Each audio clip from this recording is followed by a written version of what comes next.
Hello and welcome to the Daily Fantasy 5 for this Wednesday, August 7th. This is episode 176. My name is Scott Grierson. I'm your host, bringing you the 5 things you need to know today in the world of fantasy sports. All right, today is a big day. We are starting off our NFL Countdown Extravaganza. We are 28 days away from the first game of real, live, regular season football, and we're going to start our countdown today with the NFC East. We have a special guest, Andrew Pentis, former beat writer of the San Francisco 49ers. He'll be on the show today to break down the 49ers, and then I'll be covering the rest of the NFC West. So those will be the teams we are covering today in our first day of the NFL Countdown Extravaganza. We've also got some news to break down, some fantasy implications from baseball and NFL. So let's get to that right after a word from our sponsor, www.mathradio.com, where you can pick up an online math course for as little as $9.99 to help your kids ages 7 through 17 do better in school by getting better grades, scoring higher on exams, and even getting into college with one of the SAT math prep courses. Go to mathradio.com today to pick up your course for as little as $9.99. www.mathradio.com. All right, so let's get to the stories. Big story out of Major League Baseball is that Mariners infielder Beckham has been suspended for 80 games for PED use. He's been hitting .237 with 15 home runs on the season, so we're not losing a whole lot when we are losing Beckham. I would guess that shortstop J.P. Crawford is going to pick up a lot of additional work. He's 24 years old.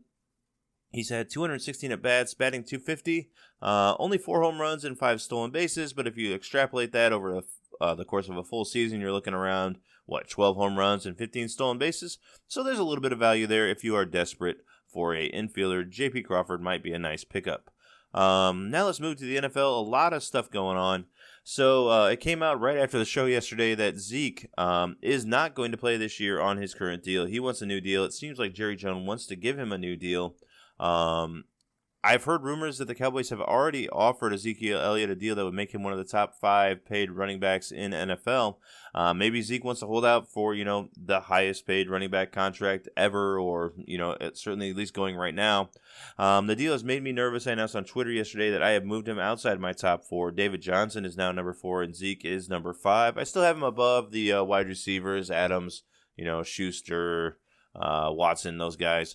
But yeah, I have moved Ezekiel down to number 5 now. It just makes me very, very, very nervous that he might miss a game or two. So I have him listed number 5. Like I said, David Johnson as number 4. So we'll wait and see. Maybe the deal will be announced by the time the show gets posted, but who knows? All right, let's move on to Jacksonville. Jacksonville Jaguars linebacker James Anuwala is going to be out for the season with a knee injury. So this is their second linebacker they've lost so far this preseason.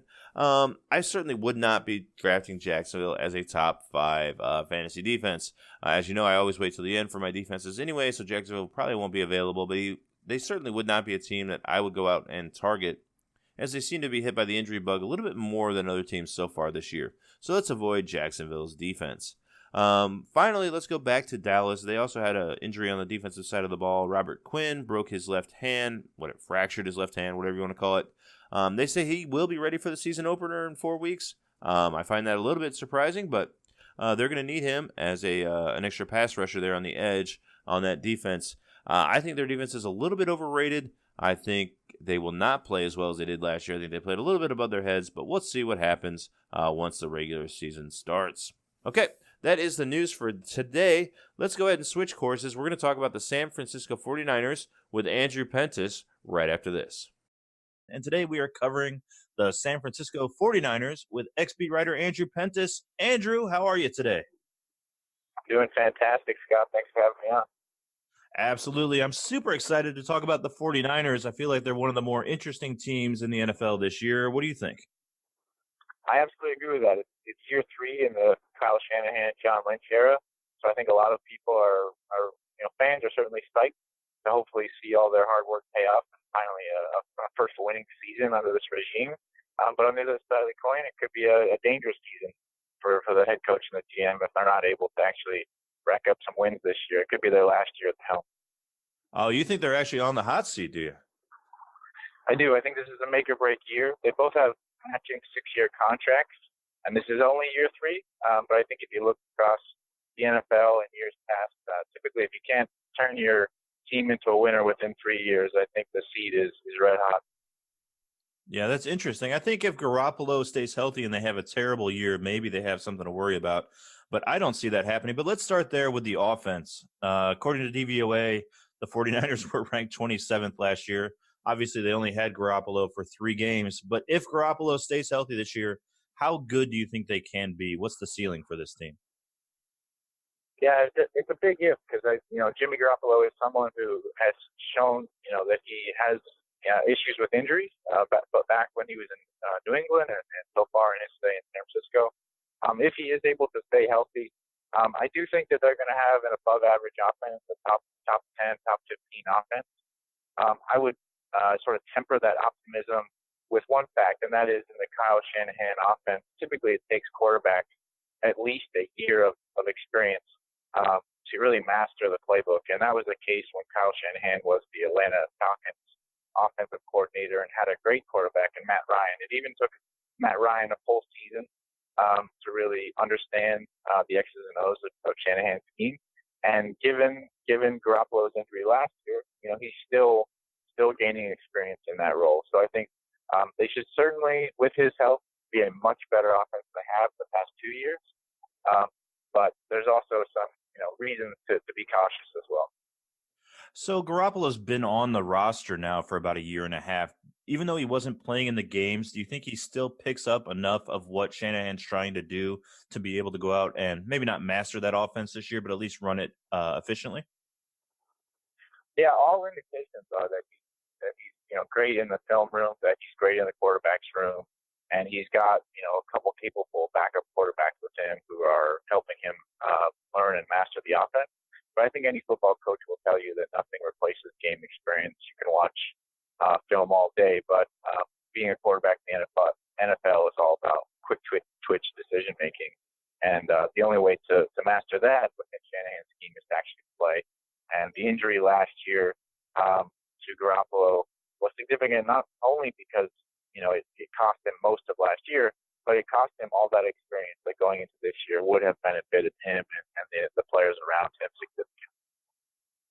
Yeah, that makes sense. I worry just about his health. I think the talent will pull through, and I kind of agree to you. I think the ceiling probably is. I'm not sure they can get into the top 10 as far as the offense goes, but I think if they're league average, that's a big improvement. I mean, that's 12 places up on the list, and that would be a huge improvement, I think, for the 49ers.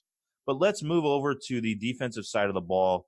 San Francisco has all kinds of additions on that side of the ball. We've got Nick Bosa, the number 2 overall draft pick, Dee Ford coming over in a trade from Kansas City, and then Quan Alexander was their big free agency signing out of Tampa Bay. The 49ers ranked 23rd in defense last year, according to DVOA. Is there any possibility they can make a Bears-like jump this year? As a fan of the team, I think most fans would say absolutely. Given those names that you mentioned, a lot of talent has been added to that side of the ball. Plus, you factor in a healthier Richard Sherman, who's locking down one side of the field.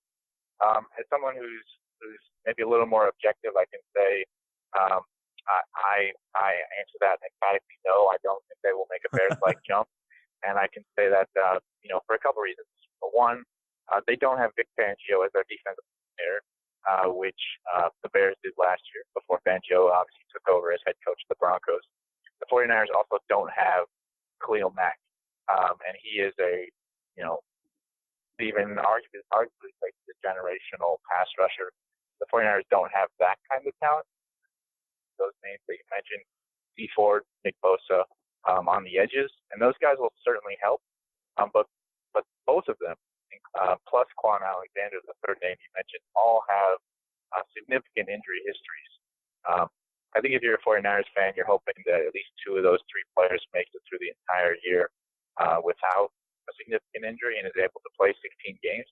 If that's the case, certainly the 49ers are going to be a better defense overall. But I certainly don't see them cracking the top 15 in the league, given all those reasons. Robert Saleh, their defensive coordinator, is certainly a capable coach. Last year, he did not have much to do with their lack of a secondary. There's only so much a coach can do.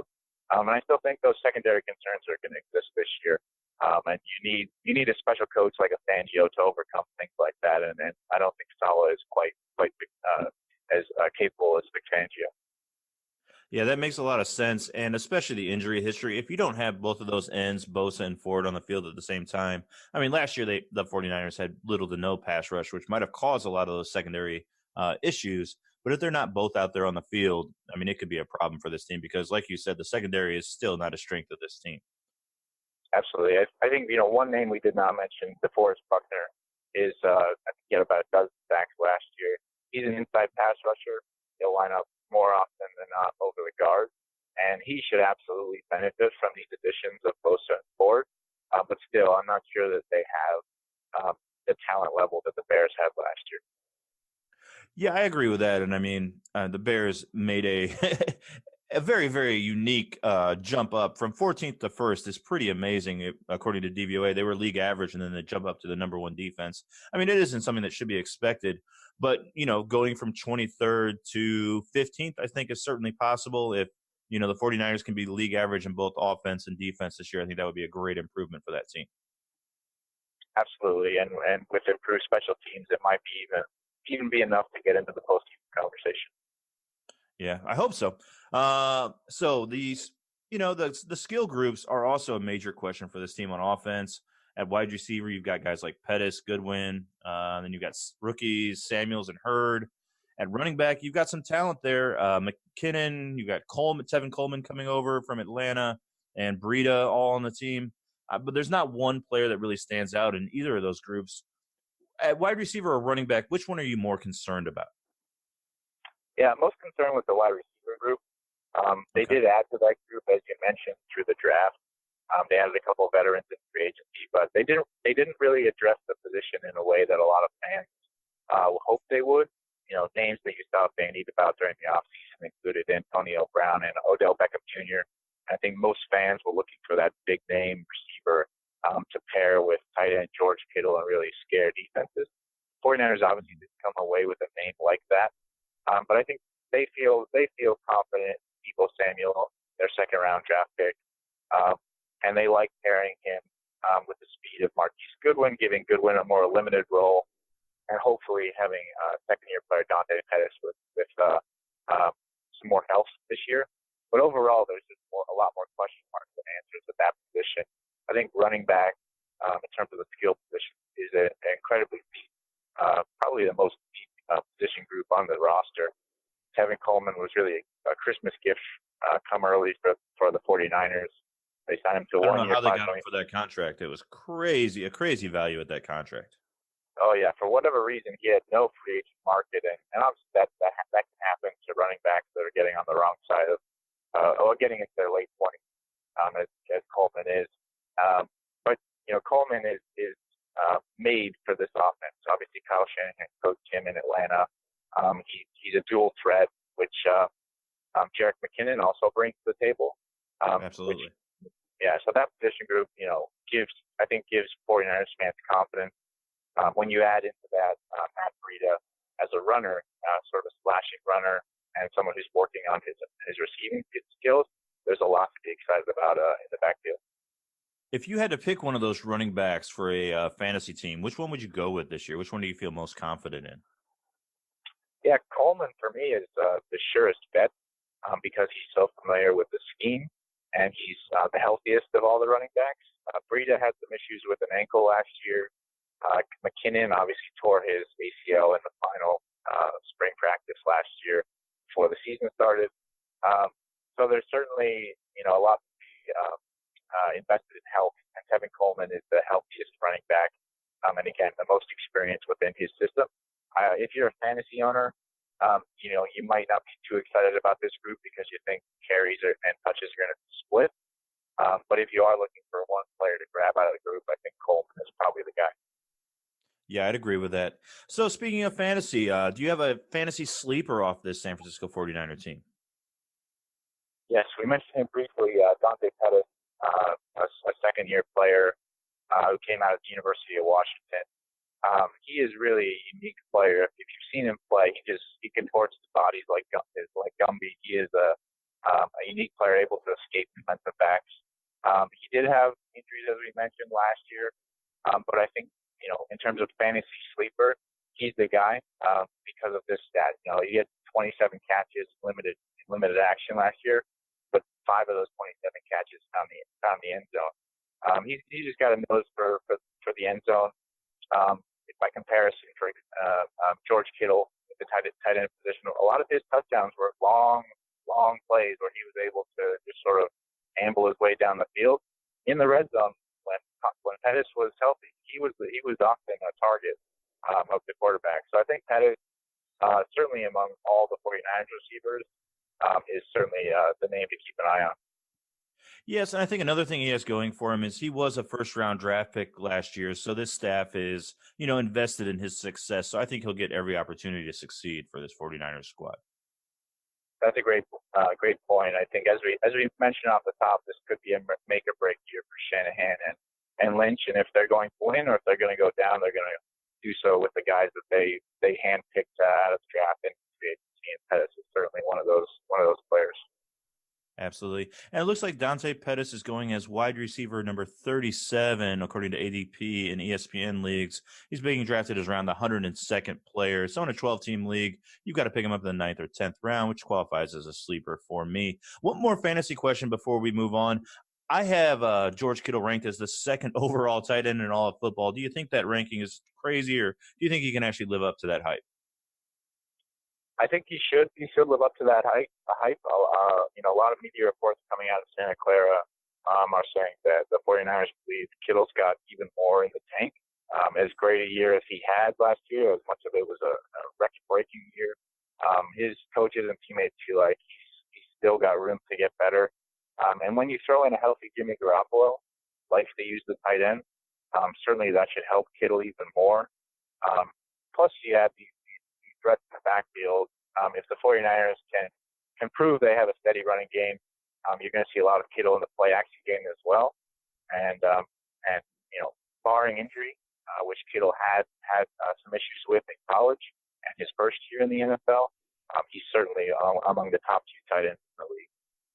That's good news for me, as I think he's going to be outstanding this year. All right, final question, Andrew. The Vegas over-under line is at 8. San Francisco won 4 games last year. Are you going over or under the Vegas line of 8 wins for this team?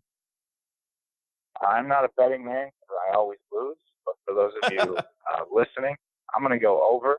I think this is a 9. I think this is a 9-win team. I think they narrowly miss out on the postseason. I think it's enough showing of progress that Kyle Shanahan and John Lynch will keep their job. And in 2020, I think we'll see, ideally, a playoff team that can get double-digit victories. But I think in 2019, this is a 9-win team that misses out on a couple breaks that leave them short of the postseason. Yeah, that sounds about right to me. I have him written down for 8 wins, so I'm actually pushing with this line, so I certainly won't be taking a side either way. I think 8-9 wins is totally reasonable, and I think Vegas is right on it with their prediction. So, Andrew, any last thoughts on this 49ers team before we let you go? Well, you can't ever not talk about fantasy football and the 49ers without talking about their punter. I know that you were unhappy with their drafting of a punt. What was it? The 4th round they drafted. I think it was 4th round. Yes. So. Yeah, Mitch from Australia, an Australian punter. He's gotten rave reviews in the offseason practices. Oh yeah. So certainly he's a punter, and he's not going to be of all that interest if you're a fantasy owner. But if you are a 49ers fan and you think that a good punter is going to help their defense, he could easily deliver half a victory or maybe a full victory this season. But certainly as a 4th round pick, you better be something special.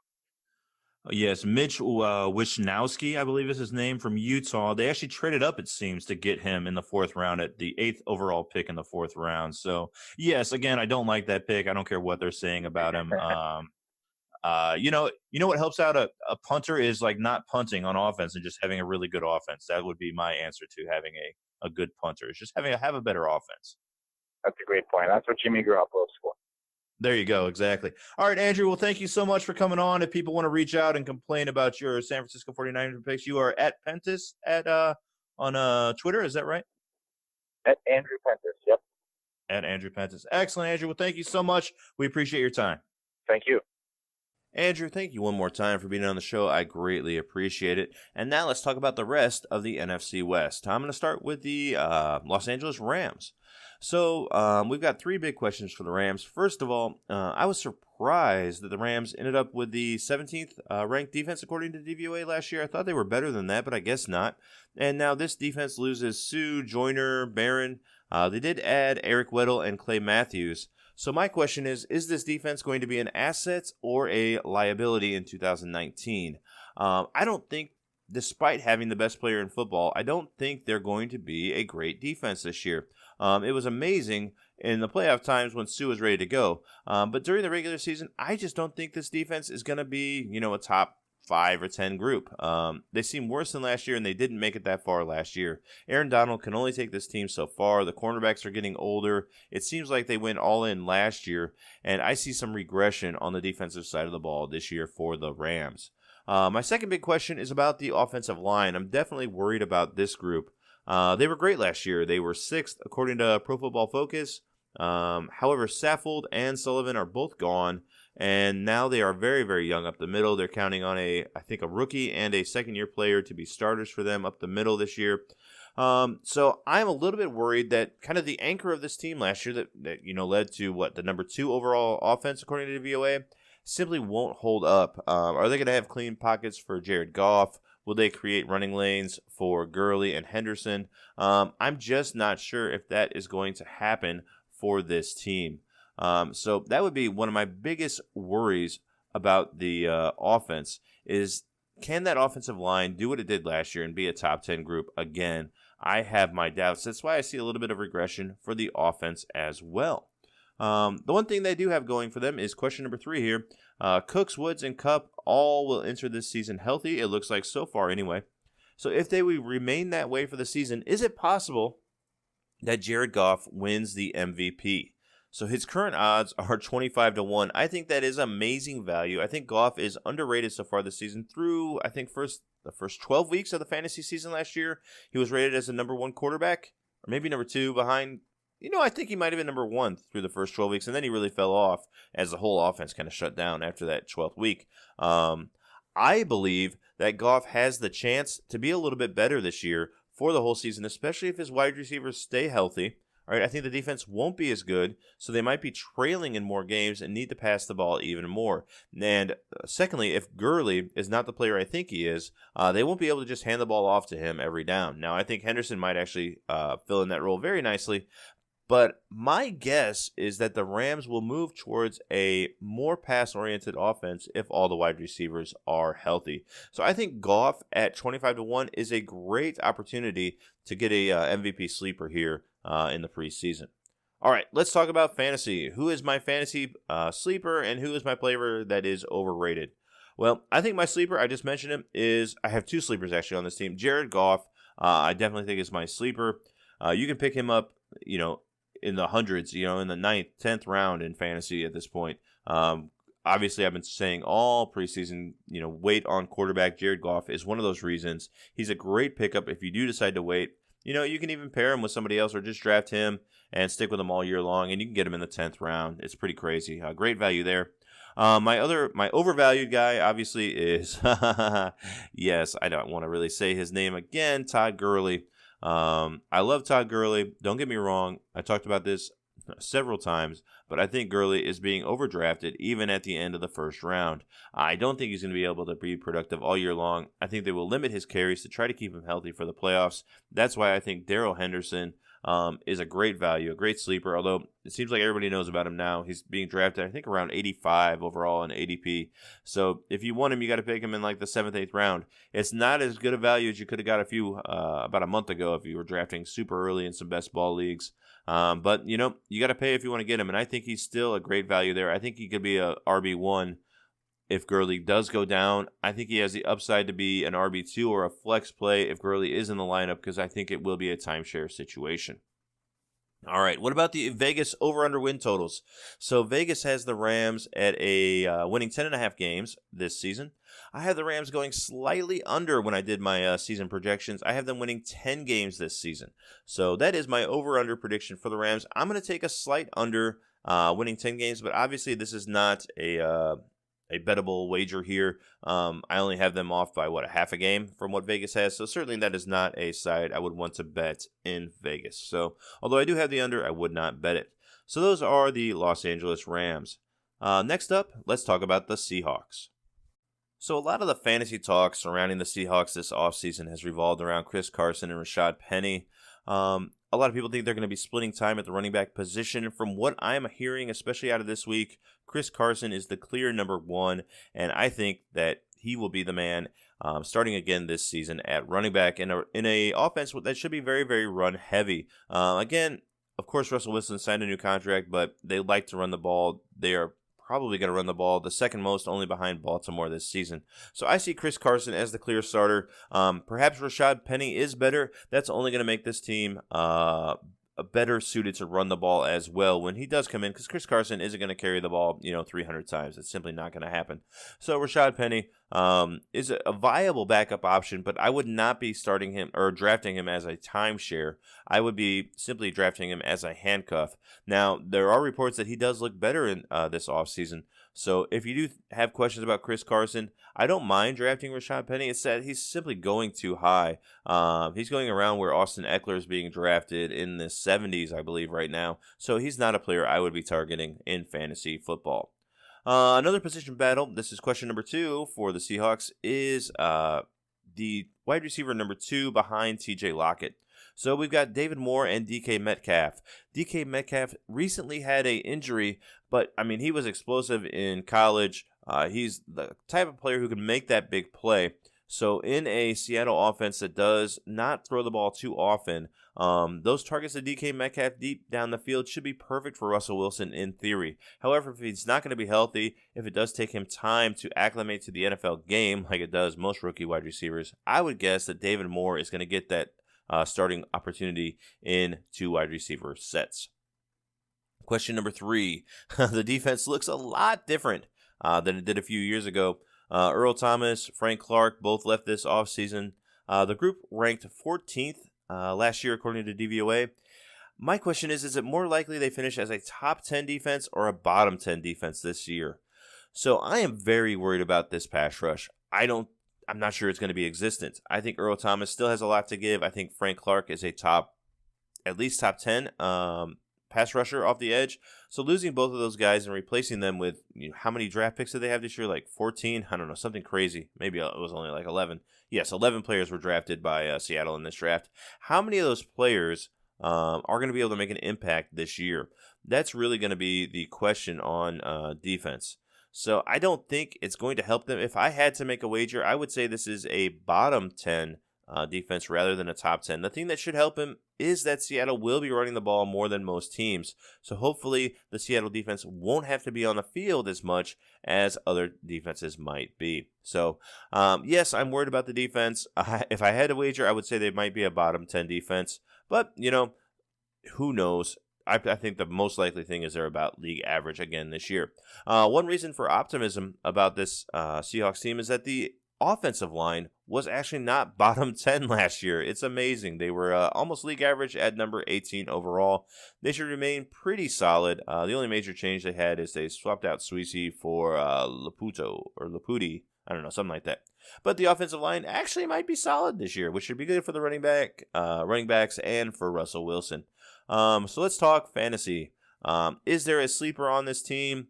Is there a player that is overrated or underrated? I think let's start with underrated. Like I said, Chris Carson, I think he's underrated right now. He's going as, I think, RB 24, 25. That is way too low. I think Chris Carson, if healthy, right, you can say that with every player, certainly has a chance to finish as a top 10 running back. I would say if he is healthy for the entire season, and you told me that before the season started, I would say 75% chance that Chris Carson finishes as a top 10 running back. So I really like Chris Carson. I think he's vastly underrated. My sleeper, I've been talking about him all offseason, is David Moore. I think he wins that job. And you can pick him. I think he's being like ADP, like 190, 180, 190. You can pick him in best ball in round 16, 17. It's great value. It's a great way to fill out the rest of your wide receivers. He's definitely one of my guys that I always draft at the end of a best ball league. Let's see. Overrated. I don't think there is anybody that's really overrated on this team. I guess Rashad Penny, I think he's going a little bit too high, but I kind of like him as a handcuff. Russell Wilson, also a great option at quarterback. I don't think he has the upside that Goff had that I talked about earlier, but he's going in that same range. You can pick him up in round 9, 10, 11 in a standard fantasy draft. All right, let's talk about Vegas over-unders for this team. Las Vegas has the Seahawks winning 8.5 games. I actually have the Seahawks winning 10 games this season. That will tie them for the division lead with the San Francisco 49ers. So, will you take the over or the under? I will actually bet the over on this. It's a full game and a half difference. I don't think they go 500 this year. The Seahawks seem like a better team than that. So yeah, I'm very happy to take the over 8.5 wins with the Seattle Seahawks. All right, that is it for the Seattle Seahawks. Next up, we're going to be talking about the Arizona Cardinals. So last year, the offense was an absolutely bitter disappointment. They finished dead last in DVOA, so obviously that's not good. This group is going to look a lot different. New head coach, new quarterback. So how much improvement can we expect to see from this offense in year one with Cliff Kingsbury and Kyler Murray? Well, I think this offense is absolutely boom or bust, right? This could work out brilliantly. They could lead the league in snaps and offensive plays per game if they're going to run that high-paced offense. Kyler Murray could come in and just, tear the league apart. I think there's certainly a possibility that happens. I think there is an equal possibility that this does not work at all. The offensive line simply cannot hold up running that many plays. Kyler Murray gets hurt before, their bye week, and this whole thing falls apart. And it's just, it's awful. So I am very, very worried about what they have going on. I have drafted Kyler Murray in a couple of drafts where he has fallen to me, especially in best ball, because I think if it does work out, yeah, they're going to be awesome. What would really shock me is if they are a middle-of-the-pack offense this year. I think they're either going to be outstanding or they're going to be terrible. I don't think there's much in between with this group. So that would be my answer to the question. If I had to pick one, I would guess they're going to be terrible again. Question number 2. The offensive line was also dreadful last year. The Cardinals brought in new guards in Sweezy and Garcia to help up in the middle, but will Kyler Murray be able to survive a full year behind this line? So like I said, they are a little bit better this year. They were awful last year. Can he survive? I think it's not only how good the offensive linemen are, but I don't think the offensive line is that deep. And with this many plays that they expect to run, you need to have a deep offensive line. That's why I think it's just a little bit early to be bringing in this system. They need a lot more depth to be able to run this offense. That's why I don't think it's going to work, and that's why I don't see Kyler Murray staying healthy throughout the year. All right, question number 3. I assume the Cardinals will have a fast-paced offense. We've been talking about that.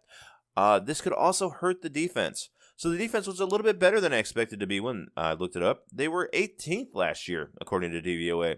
However, their best player, Patrick Patterson, the cornerback, is suspended, I believe, for the first 6 or 8 games of the year. So what are the expectations for this defense? Is there any possibility that they make a step up? I don't think that is likely. Is there any possibility that they actually stay league average? I don't think that is likely either. I think this defense is going to crater. I don't think you can have an offense that goes out there and just runs that many plays that quickly. Right, the defense is going to be on and off the field constantly. I don't think that group will be able to hold up without their best player. I think they're in trouble. I don't like the defense. Let's just put it straight up like that. I think they are not a great group. I think they are in trouble. Let's see, who did they bring in? They brought in linebackers Hicks and Suggs, plus they brought in cornerback Alford, defensive tackle Fallon. So they got a few draft assets as well. But man, I'm just not buying this defense, and I think it really hurts this team. Okay, let's talk about it from a fantasy perspective. Where are our sleepers? Who are our players that are over and underrated? So despite drafting Kyler Murray a few times in best ball, I would say he is vastly overrated if he's going in that same group as I don't know. I think he's actually being drafted well ahead of Jared Goff. Now, yes, Kyler Murray is a boomer bust player. So if you want to spend a pick that is that high on him, more power to you. If you just absolutely believe that he's going to do that, but I would much rather have Jared Goff 3 rounds later, or even Phillip Rivers at the end of your draft, than be spending a 8th, 9th round pick on Kyler Murray. It simply doesn't make sense to me. I would much rather have the value of a wide receiver or running back in that position. Underrated. I don't know if you can call anybody on the who is my sleeper? Who is my guy I want to go to? Boy, I mean, I don't see a lot of options. I think the running back options are properly rated. There's not really a wide receiver I love on this team. So is there a fantasy sleeper on this squad? I would say no. Maybe Hakeem Butler. I mean, he's being drafted so low. He could go out there and maybe have some chemistry with Kyler Murray. But yeah, I'm gonna avoid it. There's nothing much I love at least from a value standpoint on this team from a fantasy perspective. Vegas over-unders. So Vegas has the Cardinals at a 5.5 win total, winning 5.5 games. I don't see how they do that. When I ran through the schedule, I only had them winning 3 games this year. So again, maybe Kyler Murray and this offense are going to be incredible. Yeah, I'm not betting on it. I'm going the other way. I think the defense is going to stink. I think the offense won't be. I just don't think it's going to work. It might work in the first few games, but once the league has some tape on this offense, they're going to shut them down. So give me the under. I have them under by 2.5 games? So that's a big under bet for me. So yes, I will be taking the under on this Arizona team. So to recap our Vegas bets, our only 2 bets that we're actually making are the Arizona Cardinals under and the Seattle Seahawks over. So that is it for our show today. I hope you enjoyed day 1 of the NFL Extravaganza Countdown. So each day we'll be bringing you either one team, or we'll skip a couple days if there's a lot of news going on, and we will just go ahead and pile them up like we did today. But we are now officially 4 weeks away from the NFL regular season kickoff. So I'm excited. I hope you are too. If you have been watching this show on YouTube, please give us a subscription, tell a friend about us, and leave us any comments you have below. If you are listening to us in a podcast form, I'd love it if you gave us a 5-star rating and a review. Send out Andrew Pentis a big thank you for me. I appreciated him being on the show. And visit our sponsor, www.mathradio.com, where you can pick up an online math course for as little as $9.99 to help your kids ages 7 through 17 do better in math. All right, that's it, people. We will see you tomorrow. Bye for now.